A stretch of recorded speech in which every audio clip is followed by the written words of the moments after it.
എല്ലാവർക്കും നമസ്കാരം. ഞാൻ നിങ്ങളുടെ സ്വന്തം അജൽ മാഷാണ്. ഇന്ന് നമ്മള് നീറ്റ് റിസൾട്ട് ഒക്കെ വന്നു കഴിയുന്ന ഒരു ടൈം പീരീഡിൽ ഉണ്ടാവാൻ പോകുന്ന നമ്മളുടെ കട്ട് ഓഫിനെ കുറിച്ചിട്ടാണ് മനോഹരമായിട്ട് ഡിസ്കസ് ചെയ്യാനായിട്ട് പോകുന്നത്. നമുക്കറിയാം, ഏറ്റവും ഹോട്ട് കേക്ക് എന്ന് പറയുന്നത് all India institute of medical സയൻസിലുള്ള അഡ്മിഷൻ കിട്ടുക എന്നുള്ളതാണ്. അതും പ്രത്യേകിച്ച് എയിംസ് ഡൽഹിയാണ് എന്ന് വെച്ച് കഴിഞ്ഞാൽ അതാണ് റാങ്ക് നമ്പർ 1 കിട്ടുന്ന കുട്ടി പ്ലാൻ ചെയ്യുക. പലപ്പോഴും ഒരു ചെറിയൊരു കൺഫ്യൂഷൻ ആണ്, എയിംസ് ആണോ AFMC ആണോ വേണ്ടേ എന്നുള്ള ചോദ്യങ്ങള് ഇന്നും നമുക്ക് പല കുട്ടികളുടെ ഭാഗത്തുനിന്നും ചോദിക്കുന്നത് എനിക്ക് ശ്രദ്ധയിൽപ്പെട്ടിട്ടുള്ള ഒരു കാര്യമാണ്. അപ്പോൾ തീർച്ചയായിട്ടും നമുക്ക് റാങ്ക് കിട്ടിക്കഴിഞ്ഞു കഴിഞ്ഞാൽ ആദ്യം എല്ലാവരും പ്ലാൻ ചെയ്യുന്ന ഒരു കോളേജാണ് എയിംസ് എന്ന് പറയുന്നത്, അഥവാ all India institute of management medicines അല്ലെ, മെഡിക്കൽ സയൻസ്. അപ്പൊ അങ്ങനെ all India institute of medical സയൻസിലേക്ക് പ്രവേശിക്കുന്ന വിദ്യാർത്ഥികൾക്ക് ജനറൽ കാറ്റഗറി തൊട്ടിട്ട് ST വരെയുള്ള ഒരു ബാൻഡ് വിഡ്ത്ത് നോക്കുകയാണെങ്കിൽ 630 മാർക്കാണ് കട്ട് ഓഫ് വരാനായിട്ട് സാധ്യത കൽപ്പിക്കുന്നത്. അതേപോലെ തന്നെ ഇവർക്ക് ഒരു ST കാറ്റഗറി ആകുമ്പോൾ ഒരു 590 മാർക്ക് വരെയുള്ള ഒരു ബാൻഡ് വിഡ്ത്തില് ഈ കുട്ടികൾക്ക് ജോയിൻ ചെയ്യാനായിട്ട് സാധ്യമാണ്. ബാക്കി നമുക്കറിയാം 20 എയിംസ് ഉണ്ട്. ആ 20 എയിംസിലേക്ക് നമ്മൾ കടക്കുന്ന ഒരു കുട്ടിയെ സംബന്ധിച്ചിടത്തോളം 590 മാർക്ക് 590 മാർക്സും അതുപോലെ ST കാറ്റഗറി ആവുമ്പോൾ കുറവാണ് വരുന്നത്. ഏകദേശം 500 മാർക്ക് ഒക്കെ കട്ട് ഓഫ് കിട്ടുന്ന വിദ്യാർത്ഥികളെ സംബന്ധിച്ചിടത്തോളം അവർക്ക് ഈ പറയുന്ന പോലെ ഏതെങ്കിലും ഒരു എയിംസില് സീറ്റ് കിട്ടണം എന്ന് ആഗ്രഹിക്കുന്ന കുട്ടികളാണെങ്കിൽ അവർക്ക് ഈ പറയുന്ന പോലെ ഒരു 480 വരെയുള്ള മാർക്ക് നമുക്ക് നോക്കാം. അടുത്തതായിട്ട് പിന്നെ AFMC എന്ന് പറഞ്ഞിട്ടുള്ള സ്ഥാപനത്തിലേക്കാണ് എല്ലാവരും പ്രയോറിറ്റി കൊടുക്കുക.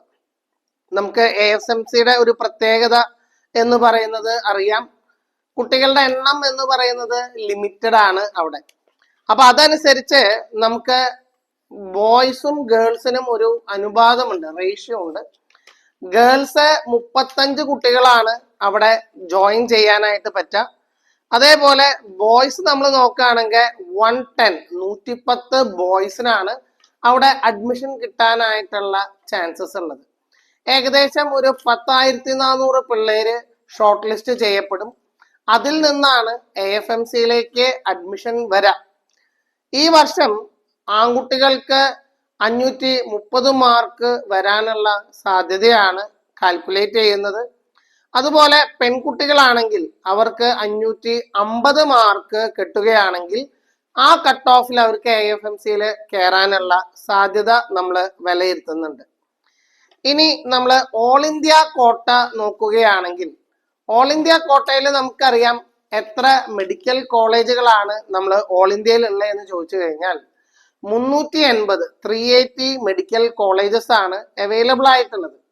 ഈ 380 കോളേജുകളിലേക്ക് പ്രവേശനം കിട്ടുന്ന കുട്ടികളാണ് റിമൈനിങ്, അതായത് ഏകദേശം നമ്മൾ പറയുന്ന ടോട്ടൽ സീറ്റ് നമ്മൾ പറയില്ലേ 1,00,000 ചില്ലറയുണ്ട് എന്ന് പറയുമ്പോൾ ആ സീറ്റുകളിലേക്ക് ഈ ഓൾ ഇന്ത്യ കോട്ടയാണ് മെയിൻ ആയിട്ടും കുട്ടികളെ ജോയിൻ ചെയ്യുക.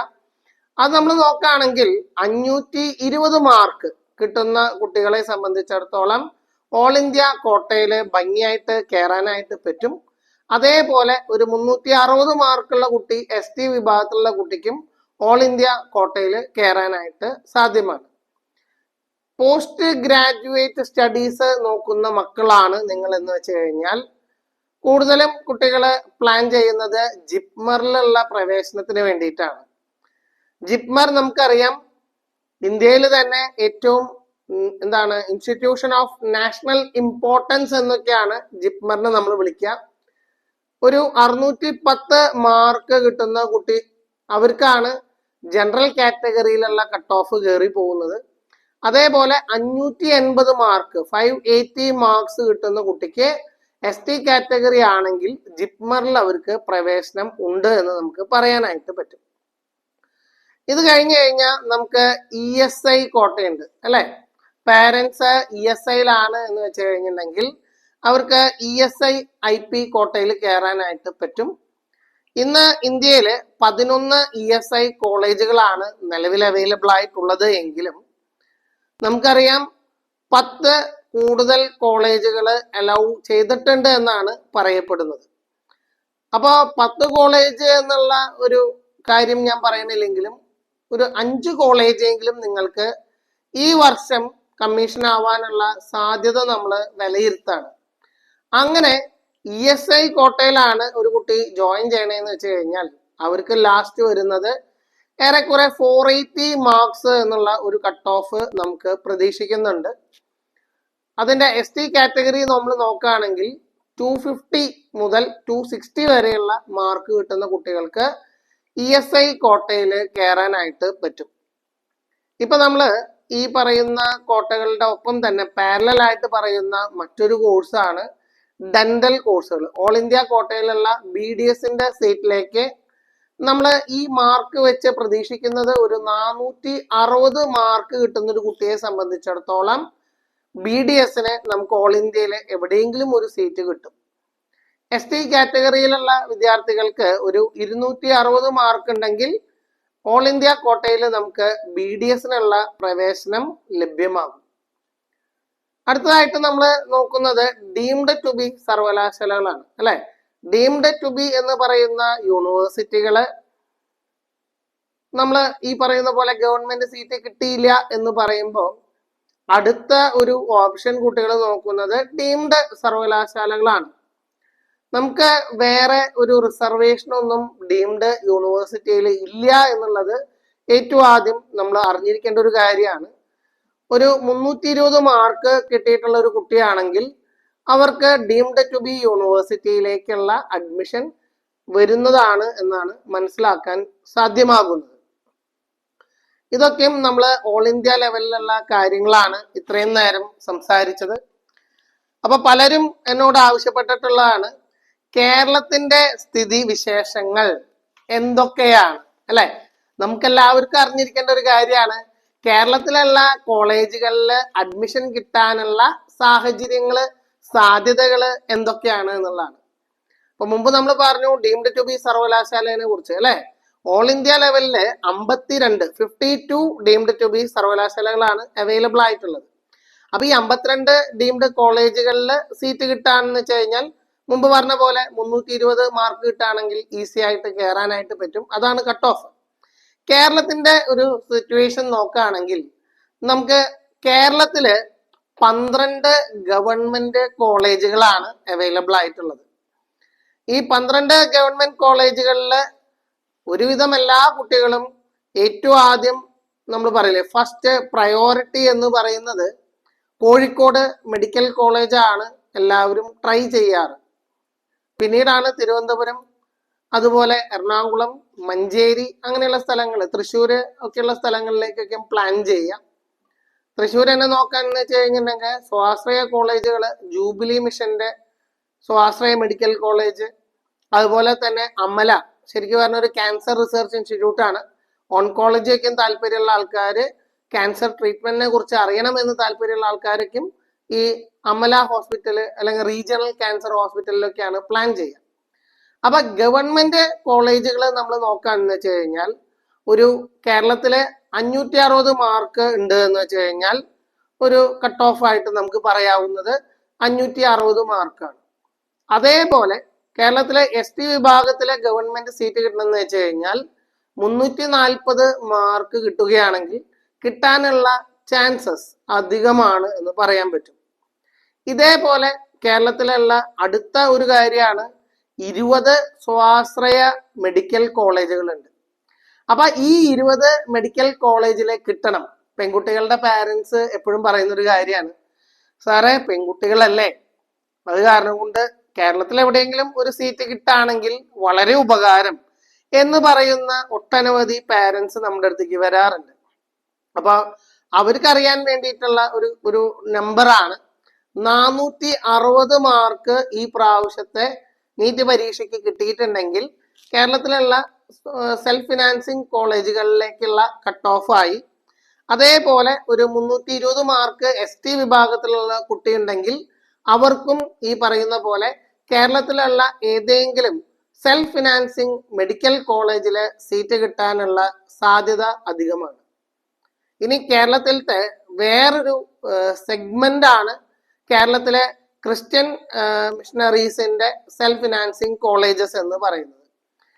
അവിടെ നമുക്ക് ജനറൽ കാറ്റഗറി മാത്രമേ ഉള്ളൂ, വേറെ ഒരു തരത്തിലുള്ള ഒരു ആനുകൂല്യങ്ങൾ, സേ ഫോർ എക്സാമ്പിൾ EWS, അതുപോലെ മുസ്ലിം, അങ്ങനെ പറഞ്ഞിട്ടുള്ള കുറെ കാറ്റഗറി ഉണ്ടല്ലോ, അവർക്കൊന്നും നമുക്ക് സീറ്റ് അവൈലബിൾ അല്ല. അവർക്ക് കേരള സെൽഫ് ക്രിസ്ത്യൻ ഫിനാൻസ് കോളേജുകളാണെങ്കിൽ അവിടെ ഒരു 420 അല്ലെങ്കിൽ 430 മാർക്ക് അവൈലബിൾ ആയിട്ടുള്ള കുട്ടികളെ സംബന്ധിച്ചിടത്തോളം അവർക്ക് സീറ്റ് കിട്ടാനുള്ള സാധ്യത നമുക്ക് പറയാനായിട്ട് പറ്റും. അടുത്തതായിട്ട് നമ്മൾ നോക്കാൻ പോകുന്നത് എഗ്രികൾച്ചർ പോലെയുള്ള കോഴ്സുകളാണ്. നമുക്കറിയാം ICARന്റെ അംഗീകാരത്തോടു കൂടിയാണ് കാർഷിക സർവകലാശാലകൾ ഉണ്ടാവുന്നത്. BSc അഗ്രികൾച്ചർ സാധാരണ കുട്ടികൾ പഠിക്കുന്നതിന്റെ ബേസിക് റിക്വയർമെന്റ് അവരെ സംബന്ധിച്ചിടത്തോളം ഒരു കൃഷി ഓഫീസർ ആവണം എന്നുള്ള ഒരു ആഗ്രഹമായിരിക്കും. കേരളത്തിൽ നമ്മൾ നോക്കുകയാണെങ്കിൽ 4 കോളേജുകളാണ് ഉള്ളത്. ഒരൊറ്റ യൂണിവേഴ്സിറ്റിയാണ് ഉള്ളത്, KAU, കേരള അഗ്രികൾച്ചർ യൂണിവേഴ്സിറ്റി. 85% സീറ്റുകളും നീറ്റ് വഴിയാണ് ഫില്ല് ചെയ്യുക. റിമൈനിങ് ഒരു 15% സീറ്റ് പണ്ട് ഒരു 3-4 കൊല്ലം മുമ്പ് ICAR വഴി തന്നെയായിരുന്നു.